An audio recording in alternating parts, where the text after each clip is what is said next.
There have been umpteen number of studies by HBR and also McKinsey's and so many things in terms of a program governance. Any program, if it is going to last for more than 18 to 24 months, it's going to be facing the failure. This is the kind of a study based from so many programs and projects, just taken time. All over a period of time, they have built cadence into this, so that you don't get into a very laborious journey. You want to do a Bahubali, in your factory, right? Then you have to bisect. Okay, this is the my hero. He will lift a lingam separately.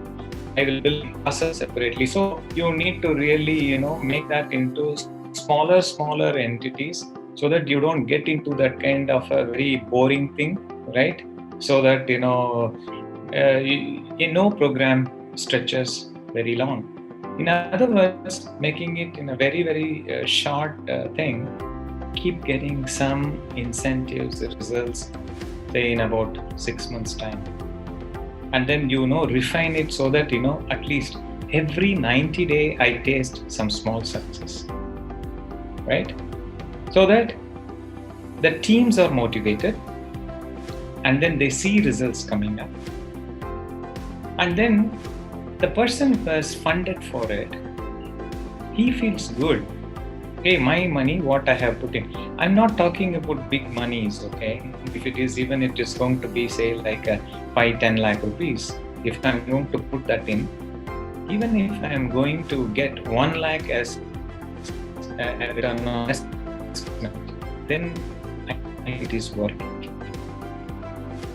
So build the cadence into it and choose your projects in such a way so that you are getting periodic results.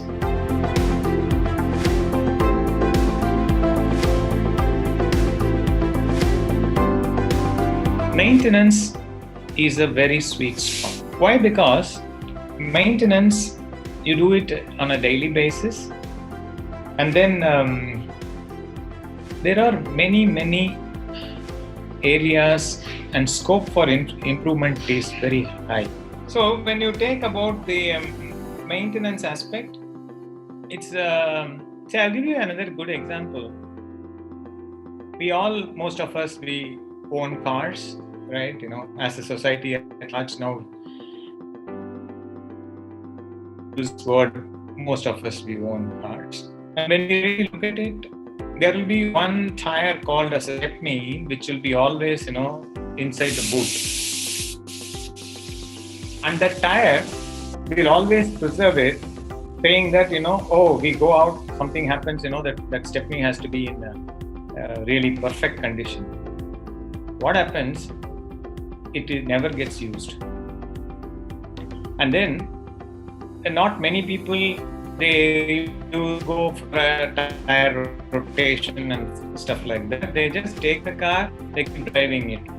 The wear and tear has got an impact on the economy, that is fuel efficiency of the vehicle. Not many people are aware of it. The tires, when it gets worn out, when it is uneven, all these things, what happens, it has got a compelling say in terms of how much mileage the vehicle can give. So, even if people are doing the tire rotation, they don't touch the stepney part of it. So, there is one tire which gets completely brand new, is inside the boot, never gets used, and when you go and change for the tire, they will say that it is better that you change all the 5 tires, so that whether it is that 4,000 rupees or 5,000 rupees car tire, it never gets used, but every time you factor it as a cost into it. Okay? This is a very common thing which, most of us we do.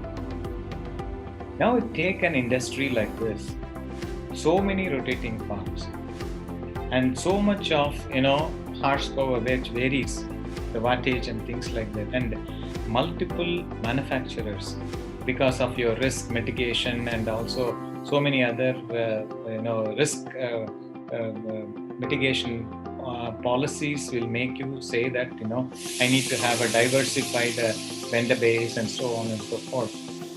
And then you will have spare parts there lying in your inventory, and then usage.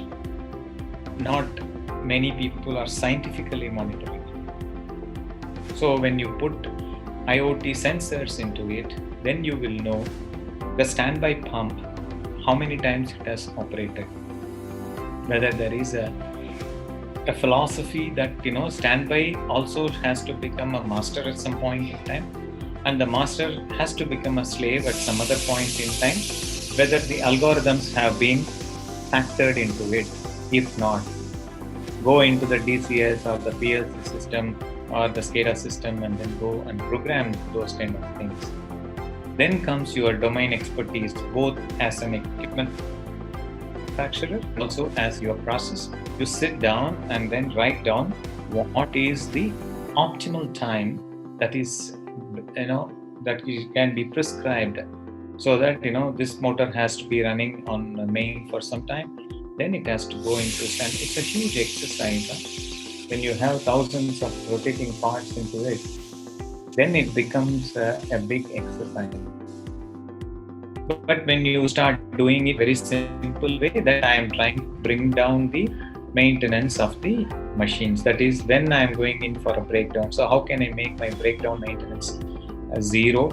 How can I make my scheduled maintenance more effective? Then you go in for some kind of a preventive maintenance. Then you go in for, like what I said, you prescribe what should run and how it should run. And then you go in for a predictive maintenance. This is how my whole thing has to operate. So maintenance is one sweet spot. Another sweet spot is quality, because these things are all directly measurable. So when you're going in for a quality, so what is the kind of a rejection it is taking place, and where from the rejection is coming? How consistently somebody is doing a good job? Otherwise, so where are the process gaps?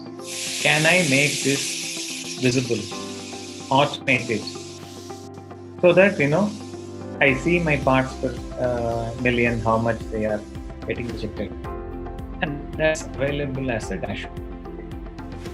A very simple one, when you put a CCTV camera in a shop, people are all conscious. Hey, somebody somewhere will be looking at it. So let me just behave myself. So similarly, when you're going to put this quality and maintenance as a dashboard, as a reliable dashboard, and flash it, that becomes a big boost for whoever has done it. He feels that, oh, you see that my display is there. And for those who are practicing it, it becomes a benefit.